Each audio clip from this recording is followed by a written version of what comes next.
জ্বালানি ছাড়াই বিদ্যুৎ উৎপাদন শুনতে অবিশ্বাস্য মনে হলেও বগুড়ায় এমনই এক প্রযুক্তি নিয়ে চলছে গবেষণা, যার নাম ফ্লাইহুইল প্রযুক্তি। বিদ্যুৎ উৎপাদনে নেই কোনো ডিজেল কিংবা গ্যাসের ব্যবহার, নেই সূর্যের আলোর অপেক্ষা। যান্ত্রিক শক্তি ও ঘূর্ণনের সমন্বয়ে ফ্লাইহুইল প্রযুক্তিতে বিদ্যুৎ উৎপাদনের এমন উদ্যোগই চলছে বগুড়ার এরুলিয়ার বানদিঘি এলাকায়। ক্যামেরার চোখে দেখা যাচ্ছে চালু করা হচ্ছে মোটর, আর সেই শক্তি দিয়ে একে একে চলছে পাম্প ও ওয়েল্ডিং মেশিন। পরীক্ষামূলক এই ব্যবস্থাতেই 500 কিলোওয়াট ক্ষমতার দুটি মোটর চালিয়ে কার্যকারিতা যাচাই করছেন গবেষকরা। এই প্রকল্পের মাধ্যমে বিদ্যুৎ খাতটাকে যত সহজ করে মানুষের কাছে কম মূল্যে অতি দ্রুততার সহিত বিদ্যুৎটা পৌঁছে দেওয়া যায়, আমি এই বিষয়ে এটি একটি সুন্দর পরিকল্পনা। আমি এই পরিকল্পনার উত্তরোত্তর উন্নতি কামনা করছি। এটা আমরা দীর্ঘ 25 বছর এটা গবেষণা চালিয়ে যাচ্ছি। তখন আসলে সাধ্য ছিল না, স্বাদ ছিল, কিন্তু গবেষণা আমরা বন্ধ করিনি, গবেষণা চালিয়ে গেছি। বর্তমানে আমরা যেটা রানিং এখন বর্তমানে হয়েছে ইনশাআল্লাহ সাকসেস। আমরা এটাতে লোড দিছি, আমরা 80% সাশ্রয় পাইছি।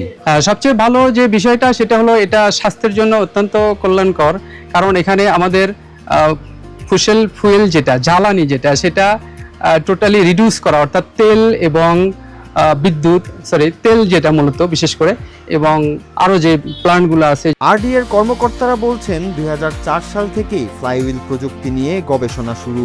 দীর্ঘ গবেষণা ও নানা সীমাবদ্ধতা পেরিয়ে 2025 সাল থেকে পরীক্ষামূলক কার্যক্রম আরো বিস্তৃতভাবে পরিচালিত হচ্ছে।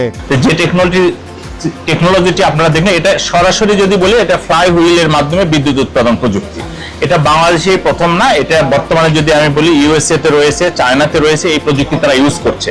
বাংলাদেশে যখন বিদ্যুৎ অর্থাৎ জ্বালানির সংকটের দিকে যাচ্ছে, তখন আমরা এই প্রযুক্তিটির চাহিদা বেড়ে যাচ্ছে। সংশ্লিষ্টদের দাবি, একই পরিমাণ বিদ্যুৎ সার্বক্ষণিকভাবে সৌর বিদ্যুৎ থেকে উৎপাদন করতে প্রয়োজন হতে পারে শত কোটি টাকার বেশি। ফলে আবহাওয়া কিংবা সূর্যালোকের উপর নির্ভরশীল নয় এমন প্রযুক্তি বিদ্যুৎ খাতে নতুন সম্ভাবনার দ্বার খুলতে পারে বলে মনে করছেন তারা। তাপ বিদ্যুতের কথা বলি, তাইলে হলো যে কয়লার একটা ব্যাপার থাকে। যদি আমরা হলো যে পানি বিদ্যুতের কথা বলি, সেখানে জোয়ার ভাটার একটা ব্যাপার থাকে।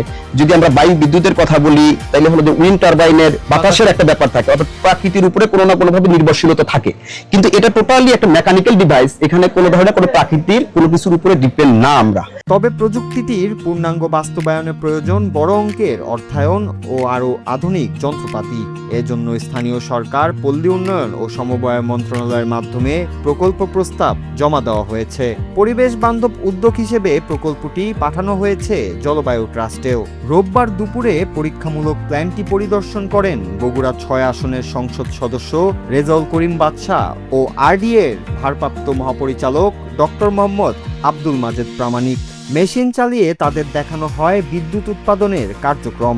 বাংলাদেশে সবচেয়ে আমাদের যে বড় সমস্যা সেটা হলো বিদ্যুৎ সমস্যা, গ্যাস সমস্যা।